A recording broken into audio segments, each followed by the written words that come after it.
Hi, and welcome to Primo University, and welcome to my deck. We're at my home today. We're actually going to be cooking on my grill, and today's class is going to be about two-zone cooking. Now, if you're not familiar with the two-zone cooking method, it's the ability to cook with two distinct cooking zones. You can grill direct and indirect at the same time. Primo's patented oval design allows you to do that far more than any round ceramic grill. So in this video class, what we're going to do is I'm going to demonstrate the grill, give you a few tips on cooking, and then we're going to end the class with one of my favorite things to do, which is actually cook. We're going to do a little bit of surf and turf. We're going to do ribeyes and some shrimp and really show you the benefits of two-zone cooking. So let's get started. The first thing I really want to show you is Primo's patented oval shape. Now we call it an oval design, but it's really two round grills that intersect each other, and that's what gives you those two distinct zones. Now let's look inside the grill. I'm going to take the cooking grates out right now. And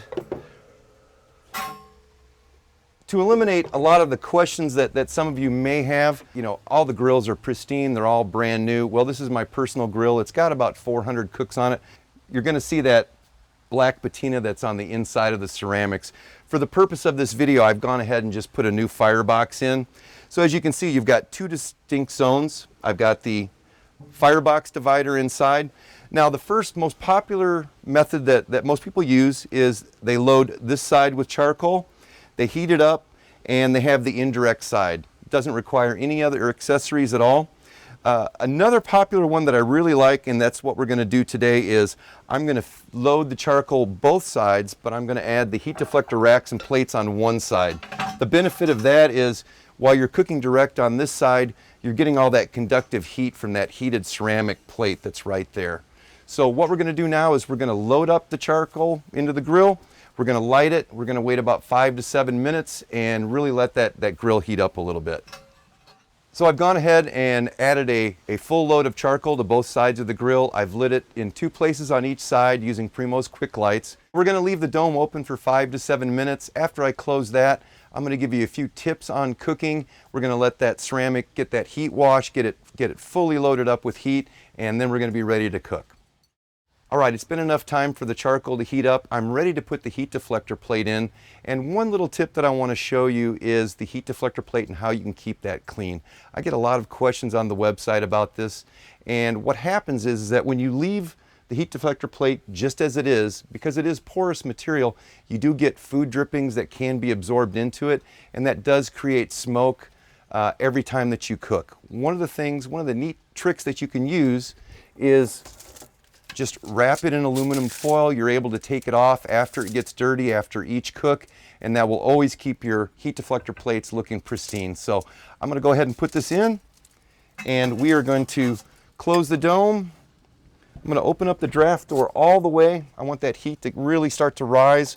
We're going to go up to about 375 degrees, and that's going to take about another 10 minutes or so. All right, I'm going to go ahead and open it, and we're going to take a reading on the direct and indirect side. Now on this indirect side, I'm shooting it with the laser. Now even though the grill is showing 400 degrees, the direct temperature at the charcoal is 929.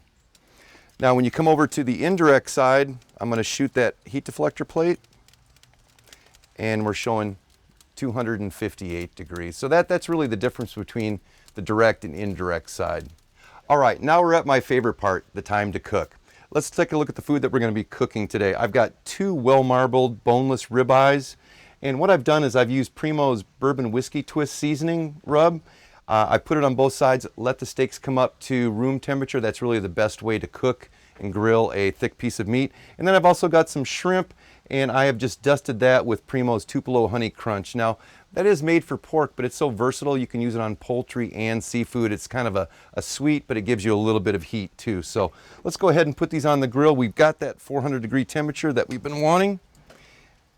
And the great thing about two-zone cooking is that you can add both of these at the same time.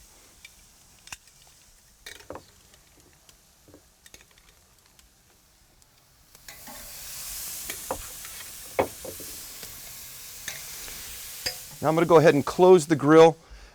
What we're going to do is, because those steaks are about 1 inch thick, we're going to let them go about 3 to 4 minutes on the first side. Then we're going to flip them and the shrimp can just sit there and roast, and then we're going to move it over to the direct side and just give it a little bit of a char before we pull it off. So I'll see you in just a few minutes. All right, so it's been about 4 minutes. What we're going to do is go ahead and flip those steaks and check on the shrimp. Everything's looking good. Now, you know, a lot of people like to do their steaks at 500-600 degrees. You really don't want to go that far because you're losing so much of the moisture and you're not getting that caramelization on top of the steak. So these are coming along nicely. I'm going to go ahead and flip these shrimp over as well. And we'll be back in about 3 to 4 minutes. I'm going to check the internal temperature of the steak, so I'll see you then. All right, so the steaks and the shrimp have been on for about 4 more minutes. So we need to check the internal temperature and make sure. I like mine medium rare. So I want it to be about 125 to 130 right now. And I am right at 129, so we need to pull those off right away.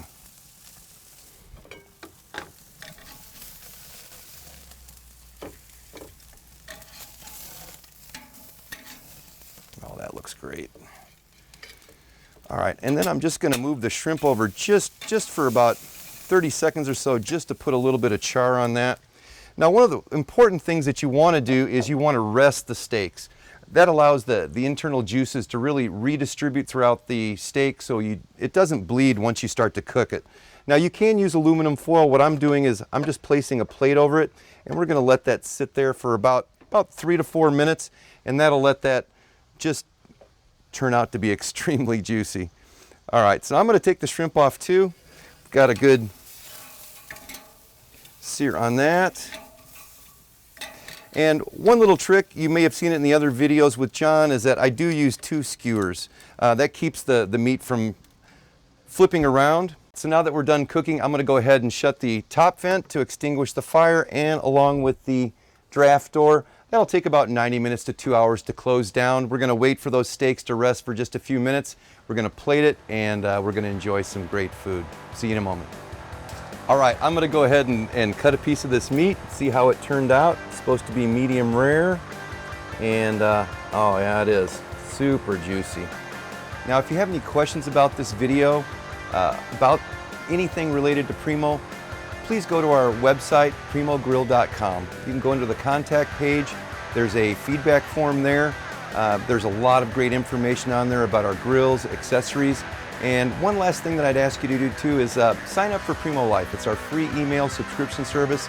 It gives you updates, recipes, tips on cooking, just about anything that will help you get the most out of your Primo grill. Thanks for watching.